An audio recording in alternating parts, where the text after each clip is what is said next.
যেই মানুষগুলো দুনিয়াতে টাকনুর নিচে কাপড় পরে তাদের অবস্থাটা কি হবে কিয়ামতের ময়দানে? আল্লাহর হাবিব বলতেছেন, সালাসাতুল লা ইউকাল্লিমুহুমুল্লাহু ইয়াওমাল কিয়ামা ওয়া লা ইয়ানজুরু ইলাইহিম ওয়া লা ইউযাক্কিহিম ওয়া লাহুম আযাবুন আলীম। তিন শ্রেণীর মানুষ কিয়ামতের ময়দানে, যাদের দিকে আল্লাহ পাক তাকাবেন না, যাদের সাথে আল্লাহ পাক কথা বলবেন না, যাদেরকে আল্লাহ পাক তাদের পাপ থেকে পবিত্র করবেন না, আর ওই সমস্ত মানুষদের জন্য আল্লাহ পাক রেখে দিয়েছেন কঠিন শাস্তি। তার এক নম্বর হলো আল মুবসিল ওয়াল মান্নান। এক নম্বর আল মুবসিল, যারা টাকনুর নিচে কাপড় পরিধান করে। দুই নম্বর আল মান্নান, যারা দান করার পরে মানুষদেরকে খোটা দেয়। তিন নম্বর, যেই মানুষগুলো তার পণ্য বিক্রি করে আল্লাহর শপথ করে। যে ব্যবসায়িক মিথ্যা শপথ করে, মিথ্যা কসম করে, আল্লাহ পাকের মিথ্যা কসম করে তার খারাপ সম্পদগুলো, তার খারাপ মালগুলো বিক্রি করেন। এই তিন শ্রেণীর মানুষের দিকে আল্লাহ পাক কিয়ামতের ময়দানে তাকাবেন না, তাদের সাথে কথাও বলবেন না, তাদেরকে তাদের পাপ থেকে পবিত্রও করবেন না, আর আল্লাহ পাক তাদের জন্য রেখে দিয়েছেন কঠিন যন্ত্রণাদায়ক শাস্তি। তার এক নম্বর আল মুবসিল, যারা টাকনুর নিচে কাপড় পরিধান করে।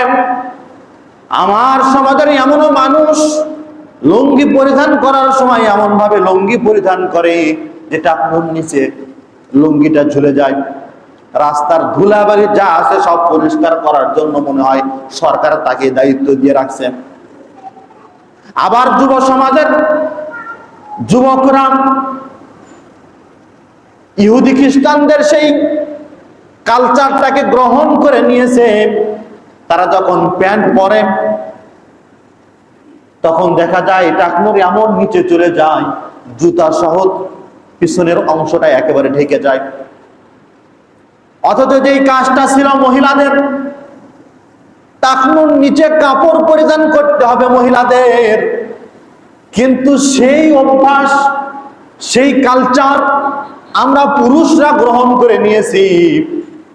সমাজের মধ্যে দেখা যায় মহিলারা এমনও পায়জামা পরে, বিভিন্ন কাপড় তারা পরিধান করে যে টাকনুর একেবারে উপরে উঠে থাকে, কিন্তু পুরুষের দিকে তাকালে দেখা যায় যে পুরুষের টাকনুর নিচে কাপড়। আল্লাহর হাবিব সাল্লাল্লাহু আলাইহি ওয়াসাল্লাম তিনি ওই মানুষের উপরে লানত করেছেন যে মহিলা পুরুষের সাজসজ্জা গ্রহণ করে, যেই পুরুষ মহিলাদের সাজসজ্জা গ্রহণ করে। এই সমস্ত পুরুষ এবং এই সমস্ত নারীরা তারা ধ্বংস হবে। আপনার আমার সমাজে এমনও মানুষদেরকে দেখা যায়, যুবকদেরকে দেখা যায়, তারা কান ছিদ্র করেন, কানে দুল পরে, নাকে নাকফুল পরে, গলার মধ্যে চেন, মোটা মোটা চেন তারা গলার মধ্যে পরিধান করে। আল্লাহর হাবিব সাল্লাল্লাহু আলাইহি সাল্লাম তো এই মানুষদেরকে লানত করে গেছেন, তারা ধ্বংস হবে। যে কথাটা বলতেছিলাম, সমাজের মানুষ আল্লাহ পাকের হাবিবের আরো একটা হাদিস, মা আসফালা মিনাল কাবাইনি মিনাল ইজারি ফিন্নার, যে মানুষ তার কাপড় টাকনুর নিচে পরিধান করেন ওই অংশটুকু জাহান্নামের আগুনে জ্বলবে। শুধু কি টাকনু যদি জাহান্নামে যায়, ওই মানুষ কি যাবে না? আল্লাহর হাবিব স্পষ্ট ভাষায় বলে দিলেন, মা আসফালা মিনাল কাবাইনি মিনাল ইজারি ফিন্নার, যেই মানুষগুলো তার কাপড় টাকনুর নিচে পরিধান করে তা জাহান্নামের মধ্যে জ্বলবে। আপনি যদি চান যে আপনি জাহান্নামে জ্বলবেন, তাহলে আপনার কাপড় আপনার টাকনুর নিচে পরেন, আমার কোনো অসুবিধা নাই।